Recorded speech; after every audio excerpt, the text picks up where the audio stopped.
Bonjour à tous et bienvenue dans la Vapa 2020. Alors aujourd'hui on va présenter une petite box bien sympathique. Bon, comme d'habitude avant je vais répondre à la petite remarque qu'on m'a fait sur la vidéo sur le nettoyage des atomiseurs. Il n'y a pas eu de questions sur les chargeurs EAQ, donc j'en déduis, du moins j'espère que vous avez compris tout ce que je voulais vous raconter. Mais bien sûr le débat n'est pas fermé, donc n'hésitez pas à poser les questions en commentaire en dessous de la vidéo. De toute façon je lis tout, je réponds à tout. Voilà. Alors, cette fameuse petite remarque, de la part de VAP59 Ch'ti. Donc je suppose quelqu'un du Nord. Salut le Nord. Alors salut 2020, j'adore tes vidéos. Tu réponds à pas mal de questions, c'est très gentil, hein, je te remercie d'avance. Très très sympa. Ce qui est super, mais je ne suis pas tout à fait d'accord avec toi niveau nettoyage. Et tu en as parfaitement le droit. Hein, c'est le but de cette chaîne, c'est qu'elle soit interactive. Donc automatiquement tu n'es pas d'accord, tu le dis, et comme ça au moins on avance dans le débat. Donc, car si on retire les coils, on peut accéder au plateau du dessous. Il faut simplement retirer la vis qui maintient le plateau, puis bien nettoyer sa vis et nettoyer le reste du plateau où beaucoup de juice s'infiltre, ce qui peut continuer à nous donner du sale goût par la suite. Alors c'est vrai, il a tout à fait raison, on peut en effet démonter le plateau et nettoyer par en dessous, il n'y a aucun problème. Donc comme je lui ai répondu, j'ai dit que j'avais essayé de faire simple, car comme vous le savez, donc le reconstructible, très peu de personnes y passent encore, hein, c'est pas encore dans les mœurs d'y passer, tout le monde croit que c'est hyper compliqué. Le nettoyage que je vous ai montré, c'est un nettoyage simple, et personnellement, je pense que si on fait comme Sepc l'a dit d'ailleurs dans un des commentaires, plonger le plateau dans l'eau chaude, je pense quand même que le plus gros de la saleté va s'en aller. Un bon séchage là-dessus, n'oubliez pas que le plateau est en contact avec l'électricité, donc un bon petit séchage là-dessus, et rouler jeunesse, ça sera reparti comme en 40. Donc merci à toi, VAP59 Ch'ti, merci beaucoup pour cette remarque. Et puis donc après il m'a dit aussi qu'il adorait mes vidéos, qu'il avait dévoré mes vidéos. Donc là je te remercie également pour ça, super sympa. Je suppose qu'il y en a d'autres et je constate que ça ne s'abonne pas beaucoup. Alors n'hésitez pas, abonnez-vous, vous ne raterez pas les prochaines vidéos comme ceci. Donc ça se trouve par ici, hein. Vous cliquez, vous abonnez, c'est gratuit, il n'y a aucun problème. Faites partie de notre communauté, on sera très heureux de vous accueillir. Voilà, donc ça c'était pour remarques et questions. Donc comme vous avez vu, il n'y a pas eu beaucoup de questions. Donc je vous dirais tant pis, hein, ou tant mieux. Ça veut dire que vous comprenez également mes vidéos. Et donc je suis très content de savoir que vous les comprenez. Alors, venons-en au fait de la vidéo d'aujourd'hui, la présentation de la Sikpet Capot. Donc une petite box que j'ai découvert dans un Vapostore, pas très loin de chez moi, que j'ai pas payé une fortune, on va en poser d'ailleurs. Tac. Alors, voilà la bébête, ultra légère, je peux vous l'assurer. Donc là, il n'y a pas les accus dedans, hein. Mais à vide, le constructeur nous dit 68 grammes, à vide, 68 grammes. Je rappelle, c'est une box double accu quand même, hein. Hyper light. Voilà. Alors, bien sûr, elle est livrée avec sa notice d'emploi dans beaucoup de langues, hein, dont le français, donc ce qui nous intéresse. Vous avez également de l'anglais, de l'allemand, du polonais, ce que vous voulez. Franchement, là, c'est complet au niveau. Comme d'habitude, il nous donne un dictionnaire alors qu'on a besoin d'une feuille. Voilà, ça c'est clair. Attendez, je vais vous la déballer, vous allez voir un petit peu le truc. Hein. Et quand vous allez voir la simplicité de la box, ça fait peur. Hein. Voilà. Alors là, voilà. Recto verso, hein. Voilà. Un niveau mode d'emploi pour ce que fait la box. Franchement, c'est beaucoup. Hein. Voilà. Hop. Ça, on va la mettre de côté. Et évidemment, il livre également une petite carte de garantie. Voilà. Ce qui est comme garantie. Je crois qu'elle est garantie 1 an à vérifier. Voilà. Donc, la fameuse bête en question.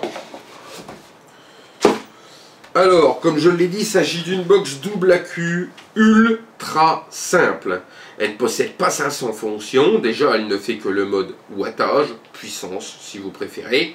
Donc, vous n'aurez pas le mode contrôle température. Il n'y a pas le mode bypass. Il n'y a rien du tout. C'est juste des watts. Voilà. Donc, au moins, au niveau simplicité, là, hein, bon.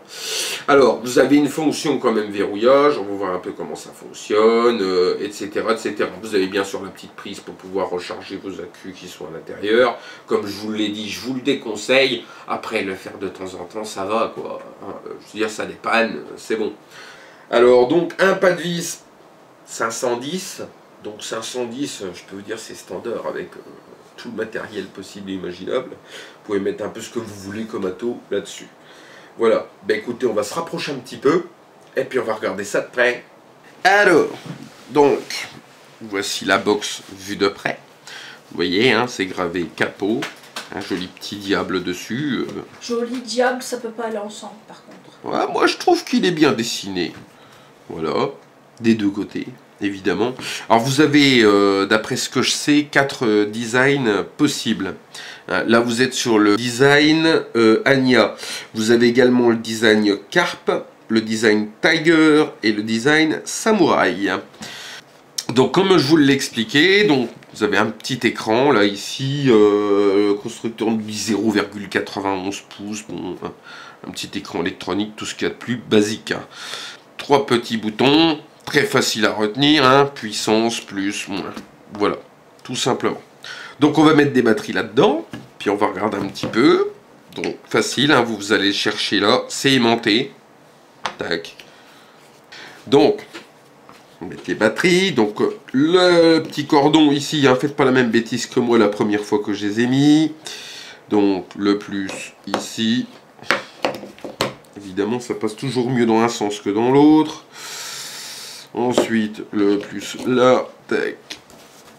Et on remet le capot qui est monté, donc il se remet tout seul. Vous voyez, voilà, ça c'est allumé. Alors, on va peut-être parler un petit peu des différentes sécurités quand même qu'offre ce genre de matériel. Donc, alors vous avez une protection contre la surchauffe, une protection bien sûr contre le court-circuit, une protection pour les résistances trop basses ou les résistances trop hautes. C'est-à-dire résistance trop haute, c'est comme si vous ne mettez pas d'atto. Hein. Vous voyez là, il n'y a pas d'atto. Donc là, je vais vous montrer si j'appuie mes no atomiseurs. Hein. Ça veut simplement dire que si c'est le cas que vous en avez un, c'est que vous l'avez mal vissé ou que votre montage il est mal foutu. Hein. Mais là, donc voilà. Protection grande résistance, donc j'ai dit court-circuit, no atomiseur, low batterie et surchauffe, donc tout ce qu'il y a de plus classique en protection électro. Voilà. Donc, alors au niveau raccourci, ça va être très facile à savoir. Vous appuyez donc une fois sur votre box pour l'allumer, et donc avec les boutons plus et moins, vous allez pouvoir, ici, je vous le mets quand même à l'endroit, vous allez pouvoir régler la puissance avec les boutons plus et moins. Très facile jusque là.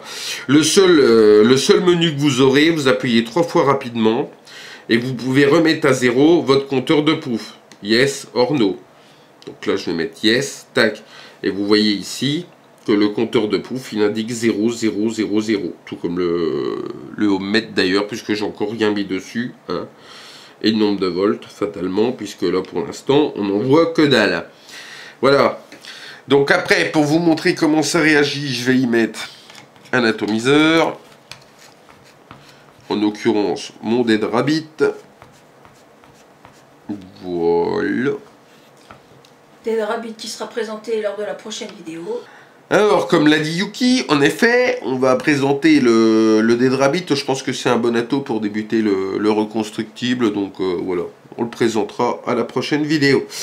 Donc là, vous voyez, l'atomiseur étant mis, on a donc le nombre de watts, hein, aucun problème. Le nombre de volts qui va être envoyé dans l'atto. Vous avez la valeur de la résistance, en l'occurrence 0,18 ohms.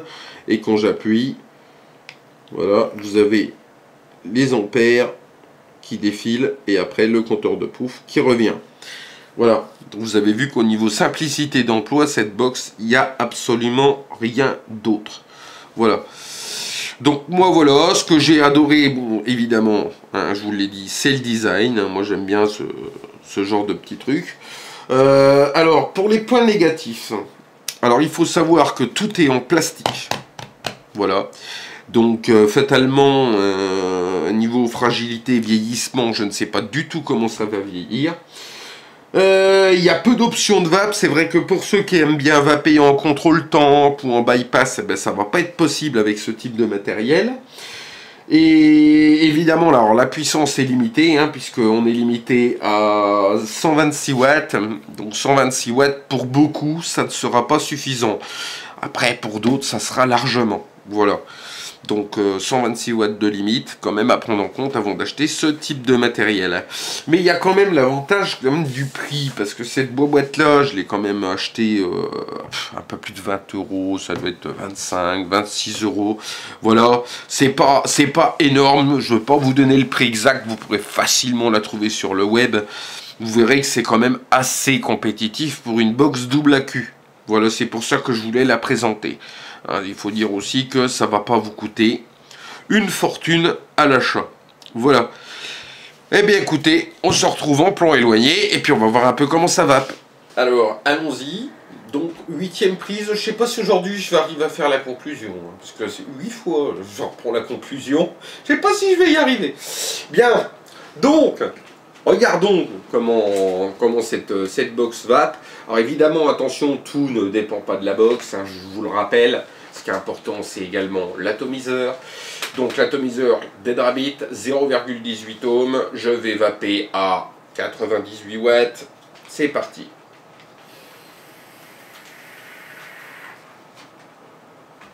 C'est réactif. Ça marche relativement bien. Franchement, moi, je vais pas m'en plaindre.